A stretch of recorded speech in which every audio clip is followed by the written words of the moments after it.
Je suis passionnée par les Disney.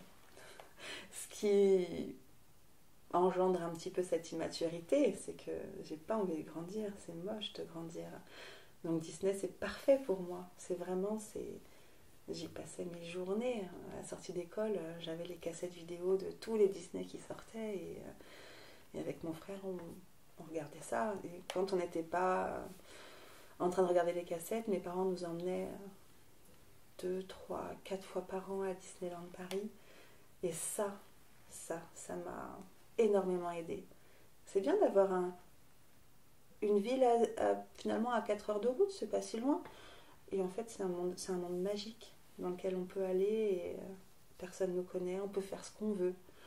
Euh, c'est libérateur d'avoir ce genre d'espace aussi près de la maison. Maintenant, j'en profite moins. C'est plus dur d'aller me ressourcer là-bas, mais je me ressource avec l'eau. Mais Disney, c'était toute mon enfance aussi.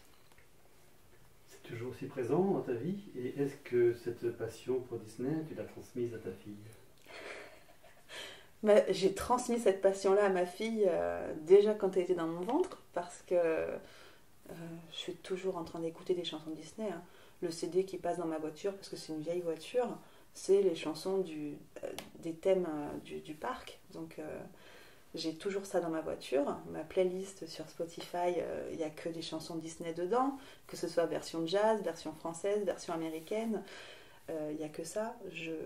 C'est toute la journée. Voilà. Quand on rentre à la maison et que je ne sais pas quoi regarder à la télé, c'est un Disney.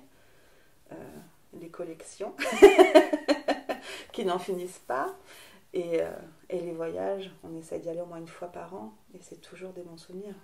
Ma fille, elle a eu toutes les robes de princesse estampillées Disney. Hein, et elle a toujours adoré ça. Hein. Maintenant qu'elle a 10 ans, c'est un petit peu passé pour elle. Mais elle a toujours été à fond princesse, à fond Disney. Et ça me rendait toujours très fière d'avoir légué ça à ma fille. C'est tellement bien. On s'est plein de préjugés, mais finalement, je me suis bien construite malgré ça. Donc pourquoi pas elle? C'est tellement dommage de ne pas connaître cet univers-là. C'est... comment dire déjà, c'est un univers que je connais par cœur. Donc déjà, je m'y sens comme chez moi. D'ailleurs, tous ceux qui sont un peu fans de Disney disent, quand ils prévoient un voyage pour y aller, c'est je vais à la maison. C'est un endroit ressource. Voilà, c'est un endroit où on lâche tout ce qu'on a lâché. Il n'y a plus d'ennui de travail, il n'y a plus de disputes avec son chéri, il n'y a plus de chambre à ranger. Voilà, on va là-bas, on lâche tout, on profite de la magie qu'il y a là-bas, des musiques, de l'ambiance, des attractions, des personnages qui déambulent dans le parc. C'est d'une beauté sans nom. Et c'est ressourçant. Encore. Voilà.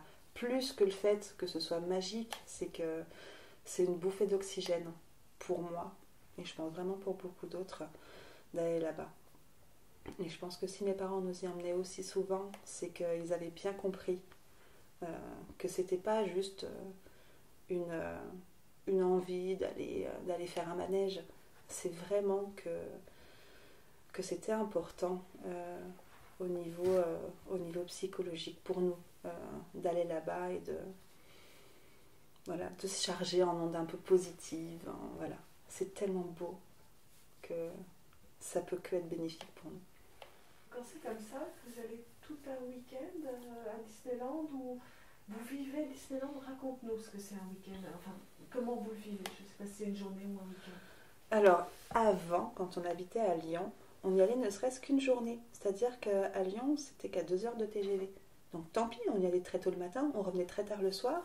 Ça coûtait pas très cher, hein, les trains low cost, ça coûte vraiment pas très cher d'y aller. On ratait fréquemment une journée d'école pour y aller. Ou alors, quand on était vraiment tout petit, on y allait en voiture et on y passait des vacances. On y passait 5-6 jours. Voilà, on avait l'hôtel là-bas, quand on était vraiment petit, ça coûtait pas très cher. Donc on y passait à loisir, tout le temps qu'on voulait, à vrai dire. Dès qu'on disait, on pourrait pas y retourner, Ah bah oui, c'est une bonne idée. Et, euh, et quand Léa est née, c'était vraiment l'époque du low cost. On y allait, on avait un abonnement annuel, donc on y allait entre 4 et 6 fois par an. Si c'est pas plus, même. Juste une journée, voilà. Juste une journée pendant la semaine. Pour, voilà, quand on en a marre du quotidien, quand on a envie de changer, quand on a envie de passer un petit moment avec...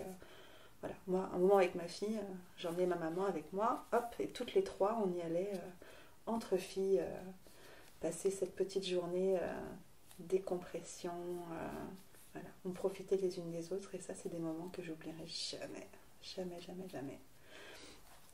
Mais du coup, comme on habite plus loin, on est obligé, oh, comble du malheur, d'y passer 2, 3 ou 4 jours. Mais oui, c'est important pour nous, ces moments-là. On est en dehors du temps, en fait. Voilà. Le temps, il compte plus. Voilà. Hormis qu'il fait froid en hiver, surtout à Paris, et qu'on n'est pas équipé. Donc, mais même si on sait qu'on va avoir froid, qu'on va piétiner, parce que malgré tout, il y a du monde, il faut attendre pour aller manger, pour aller s'amuser. Même si on sait qu'il y a beaucoup d'inconvénients, on y va avec le plus grand des plaisirs. Donc, on garde ça.